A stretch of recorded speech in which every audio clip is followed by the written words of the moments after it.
주님의 은혜가 충만하게 임하기를 기도드리겠습니다. 말씀드린 대로 오늘은 우리 민족의 유월절과 같은 그러한 광복 기념주일이고, 특별히 분단된 지 78년이 됐는데 남북교회가 함께 평화통일을 위해서 공동으로 기도하는 그러한 주일입니다. 1945년 8월 15일에 일본 식민지로부터 해방이 되었는데 참 기쁜 소식이었지만, 그때부터 우리 민족은 새로운 위기와 어려움 속으로 빠져들었습니다. 2차 대전의 책임을 지고 보통 전범 국가들은 국제적인 합의에 의해서 분단이 되는데, 유럽에서는 독일이 분단이 되었죠. 동독과 서독으로 나누어졌습니다. 그와 마찬가지로 우리 동아시아에서는 일본이 전쟁의 책임을 지고 분단되어야 됐었는데, 일본 대신에 우리 한반도가 분단이 되고 말았습니다. 그래서 결국 우리 안에서 미국과 소련이 싸우면서 거기에 민족도 갈라졌고, 결국은 동족 간의 전쟁을 치르는 그런 안타까운 역사도 저희들이 경험을 했습니다. 1950년에 6.25 전쟁이 일어났고, 1953년 7월 27일에 휴전협정이 체결됐습니다. 전쟁을 잠시 멈추자 하는 거죠. 올해가 휴전협정 맺은 지 70주년 되는 해입니다. 70년 동안 전쟁이 끝나지 않고 멈추어 있다 하는 것은 대단히 안타까운 일입니다. 거기다가 그때 우리 주변을 좌지우지하던 강대국들의 위세는 여전하고, 우리는 여전히 4대 강국의 각축 속에 눈치를 보면서 살아가야 되는 그런 신세입니다. 우크라이나 러시아 전쟁의 한가운데서 러시아로부터 견제를 받고 있고요. 미국과 중국의 무역 전쟁 사이에서 우리나라의 중국 무역이 막힘으로써 경제적으로 지금 엄청난 타격을 입고 있는 중입니다. 일본과는 식민지 침략 역사에 대한 사과 문제가 아직도 매듭지어지지 않았고, 또 최근에는 후쿠시마 원전 폭발 사고에서 나왔던 핵오염수 방류 문제로 인해서 국민들의 감정이 대단히 악화되어 있는 상황입니다. 남과 북은 그러면 좋아졌는가? 오히려 더 안 좋아지고 있습니다. 기억하시겠습니다만 2018년도에 평창 동계 올림픽부터 시작된 남북의 화해 무드에 온 국민이 열광하기 시작했던 기억이 있죠. 이어서 남북의 지도자들이 봄에 판문점에서 만났고, 또 북한과 미국의 지도자가 제3국에서 만나면서 어쩌면 곧 통일의 길이 빨리 열릴 수도 있겠다라고 하는 소망을 온 국민들이 가졌던 적도 있었습니다.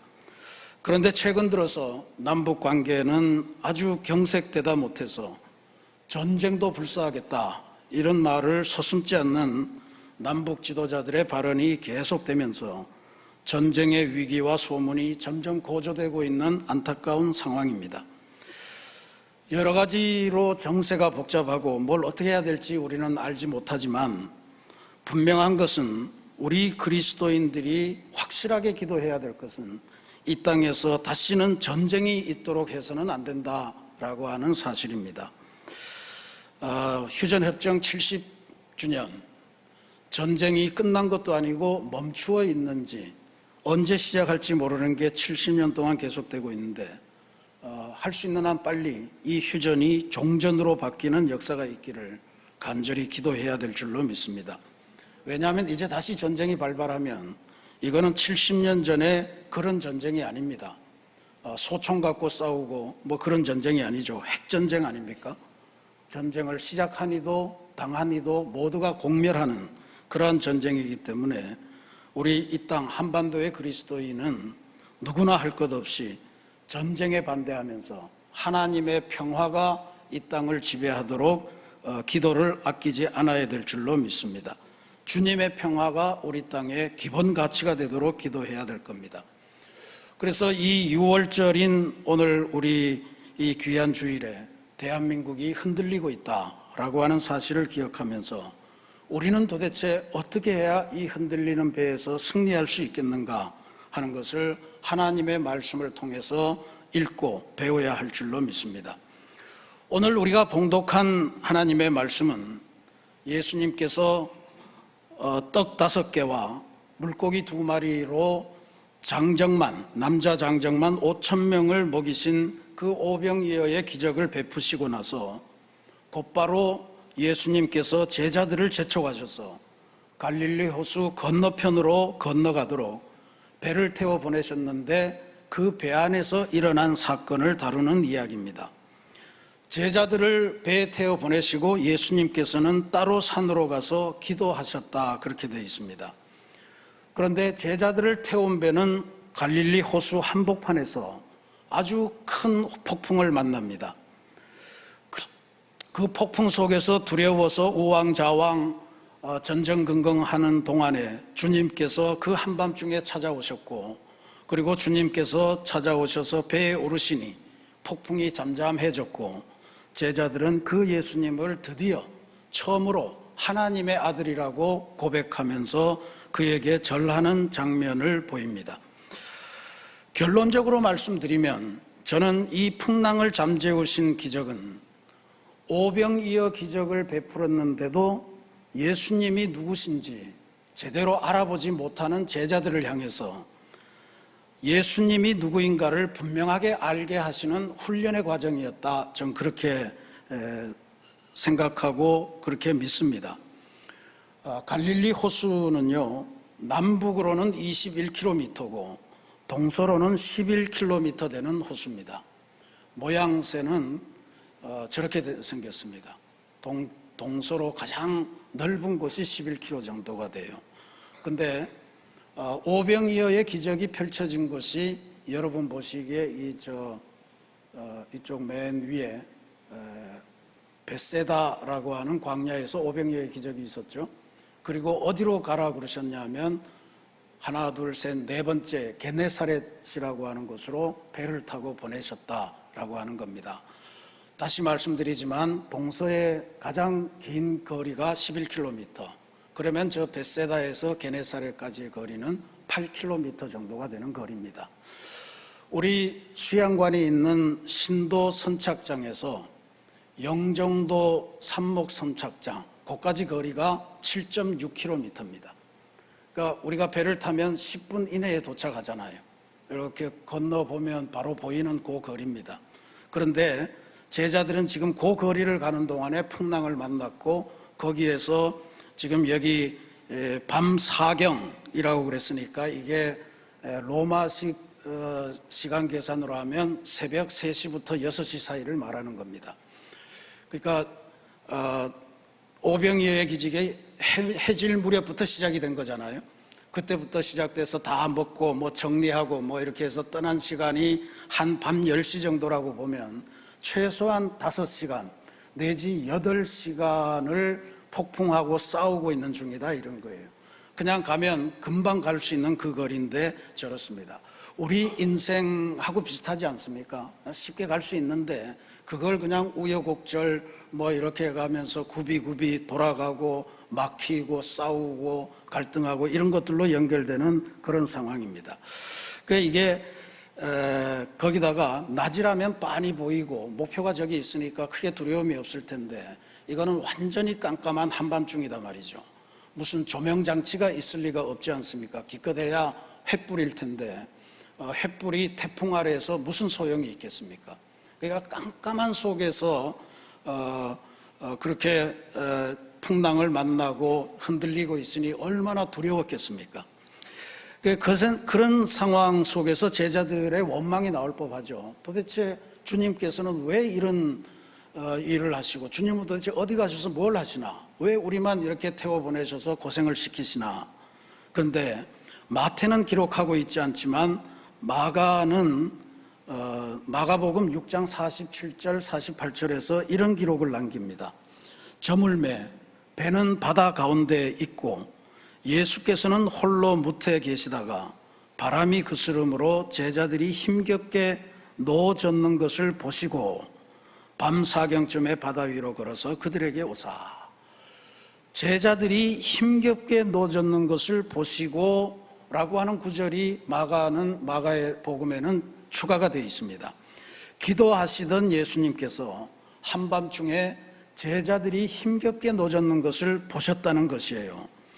그러니까 우리가 고난을 당할 때 하나님은 도대체 뭐 하시나?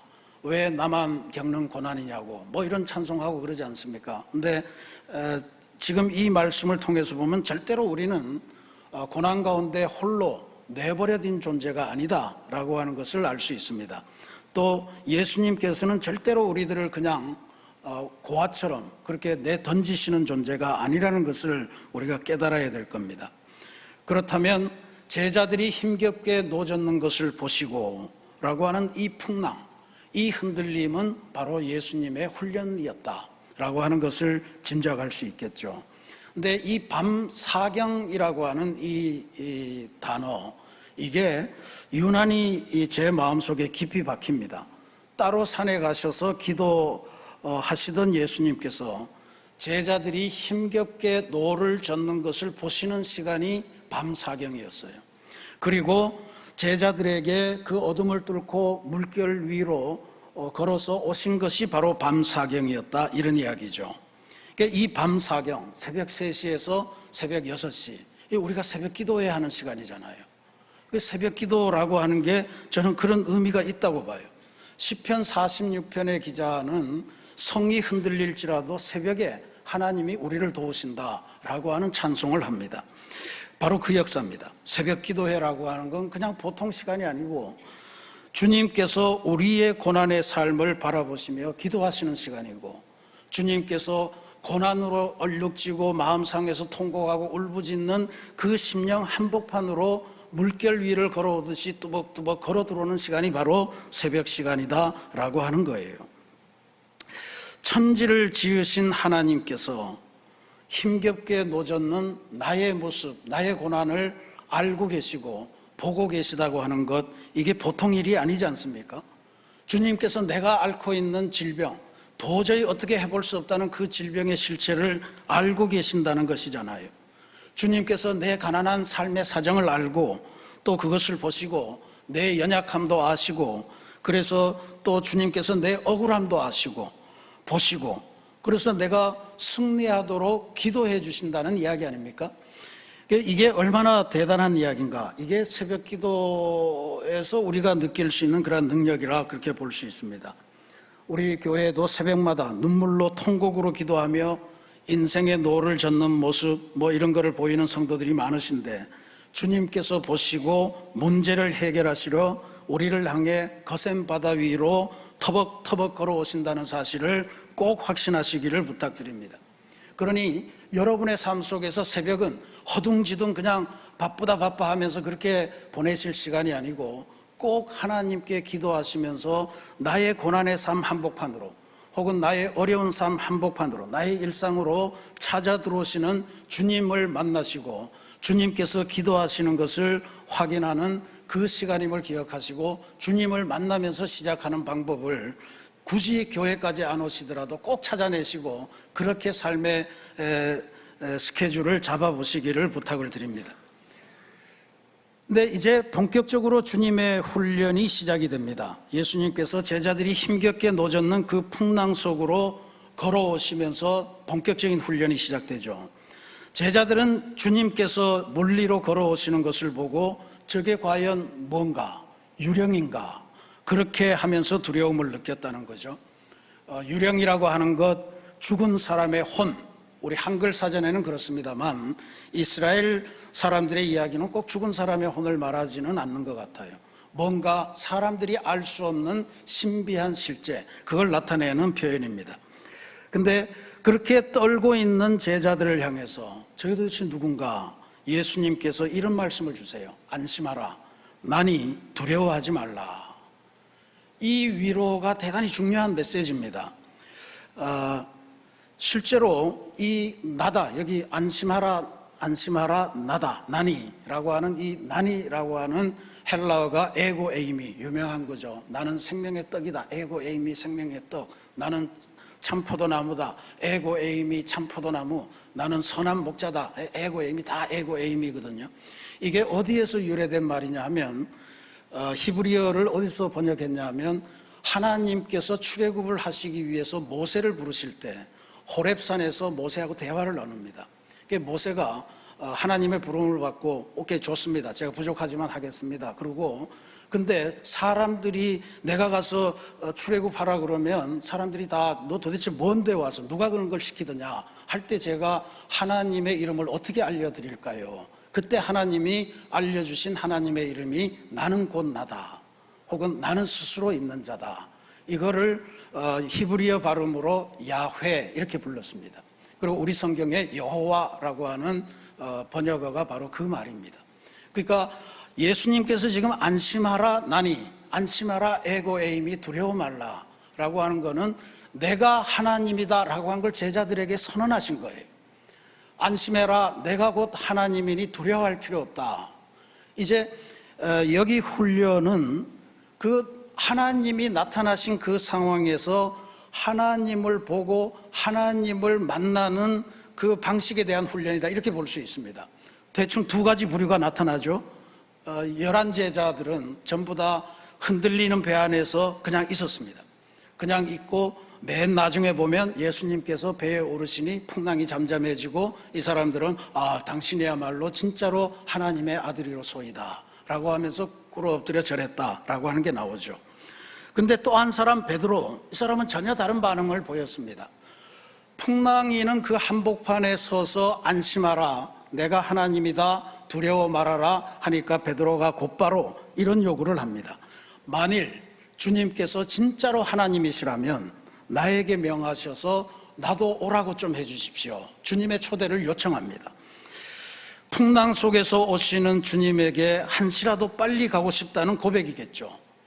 그러니까 주님께서 오라 그렇게 하셨습니다. 그랬더니 베드로가 주님에게 가까이 다가가려고 풍랑이 있는 물결 위를 걸어갑니다. 오늘 말씀에 보면 이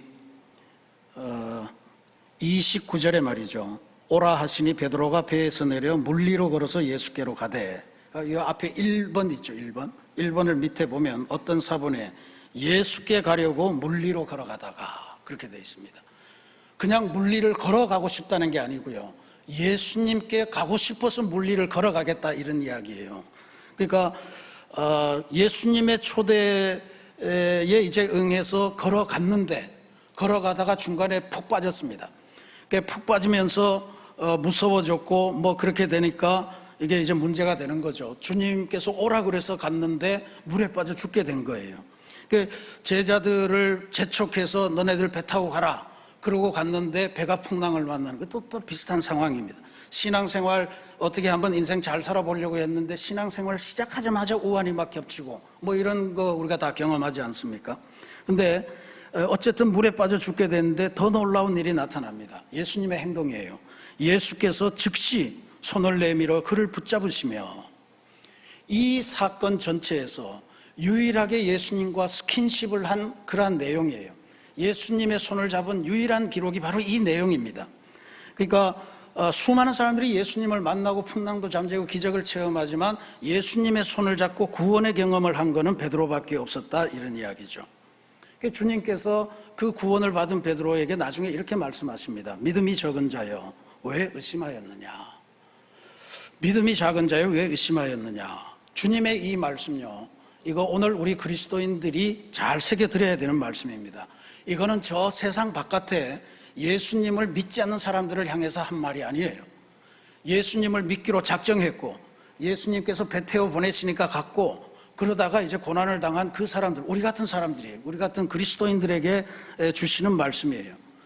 믿음이 충분해야 되는데 믿음이 적은 자요 라고 하는 이야기를 하시는 거잖아요. 왜 의심하였느냐. 의심이라고 하는 이 단어가 중요합니다. 의심이라는 단어가 헬라어로 디스타조라고 하는 건데 이 디스라고 하는 것이 둘이라는 뜻이에요. 듀오, 둘이라는 뜻이고 타조는 그렇게 변하다라고 하는 일종의 보조동사입니다. 그러니까 두 개가 되었다는 뜻이에요. 의심이라고 하는 게 두 마음을 품는다는 이야기고 양다리를 거친다는 이야기고 그런 뜻이라는 거예요.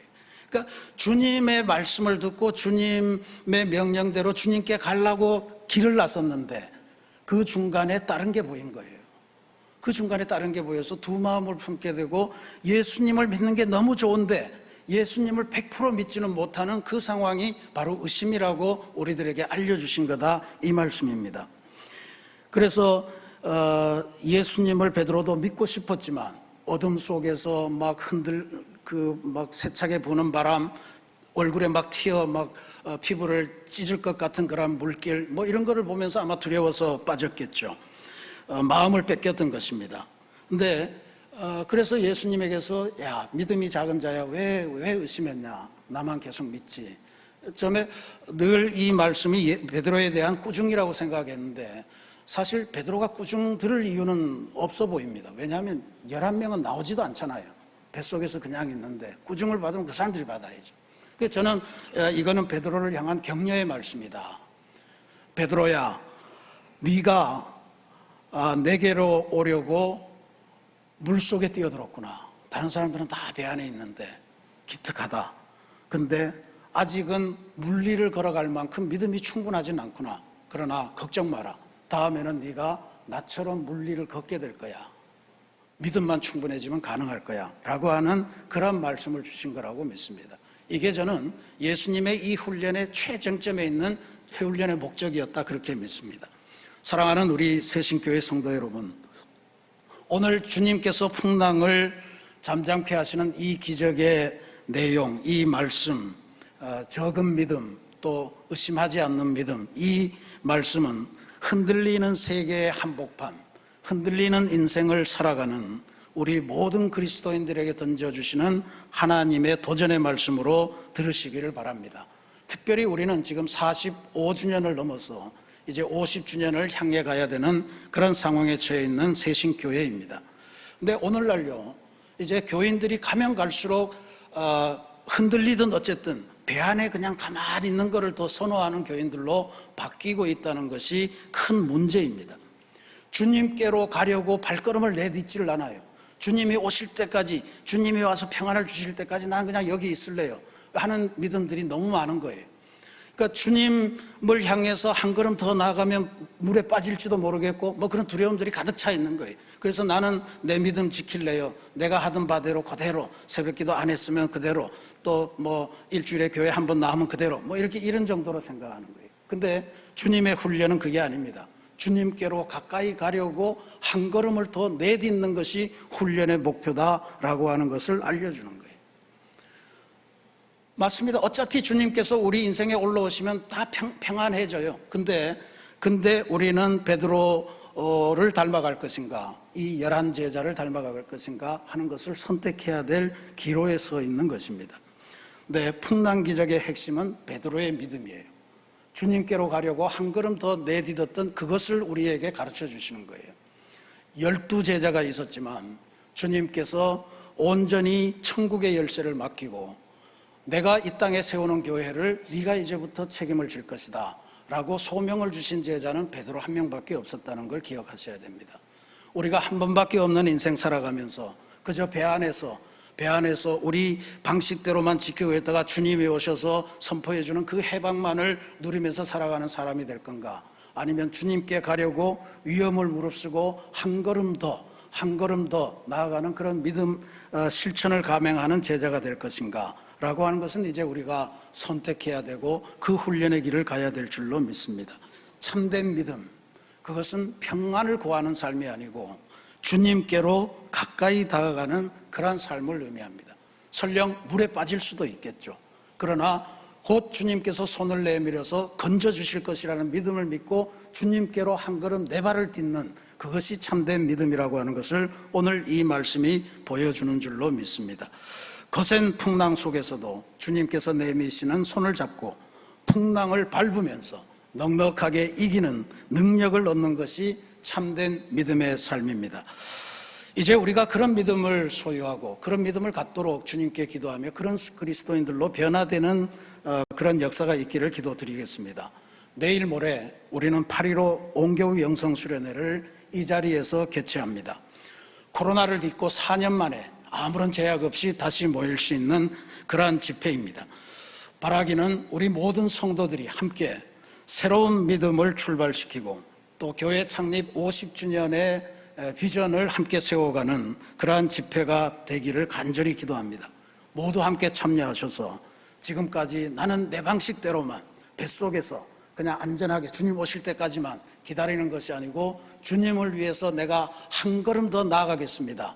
내가 뭐든 집회에 한 번 더 참석하겠습니다. 내가 기도 한 번 더 하겠습니다. 뭐 이런 주님께로 가까이 가기 위해서 한 걸음 더 내딛는 그런 믿음의 결단을 하시고 그런 모든 결단들이 모아져서 새신교회가 새로워지는 새로운 출발점이 되는 은혜를 다 누리기를 주님의 이름으로 축원합니다. 같이 기도하겠습니다.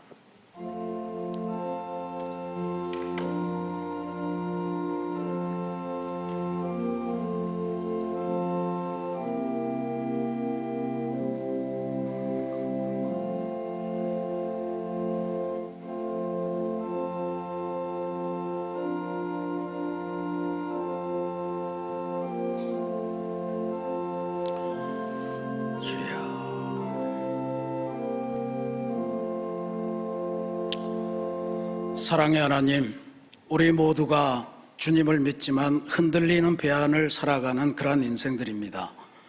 때로 주님께서 풍랑을 잠재우시려고 우리에게로 다가올 때 우리들이 오늘 말씀을 보면 두 가지로 나뉘는 것을 봅니다. 배 안에서 그냥 있으면서 우리는 변하지 않은 채 주님께서 배 안에 올라오셔서 평안을 선포해 주기를 기다리는 믿음도 보았고, 주님께 한 걸음이라도 더 빨리 더 가까이 가기 위해서 풍랑이는 바다 위를 주님의 초대를 받고 발을 내딛는 그러한 베드로의 믿음도 보았습니다. 하나님께서는 주님께 한 걸음 더 가까이 가려고 했던 그 베드로를 택하셔서 천국의 열쇠를 맡기고 그리고 하나님의 교회를 맡겨주셨습니다. 한 번밖에 사는 없는 이 인생을 살아갈 때 우리가 그저 우리의 방식만 고수하고 주님의 방식은 외면하는 그러한 성도가 되지 않게 하시고 주님께 더 가까이 가려고 한 걸음 더 매일같이 주님께로 가까이 가는 변화의 실천, 그것을 감당하는 귀한 성도들이 되게 인도하여 주옵소서. 때로 물에 빠질 수도 있으나 예수께서 즉시 손을 내밀어 우리를 구원해 주실 것을 믿는 믿음으로 우리가 우리 삶에서 변화를 추구하도록 인도하여 주옵소서. 예수님 이름으로 기도드립니다. 아멘.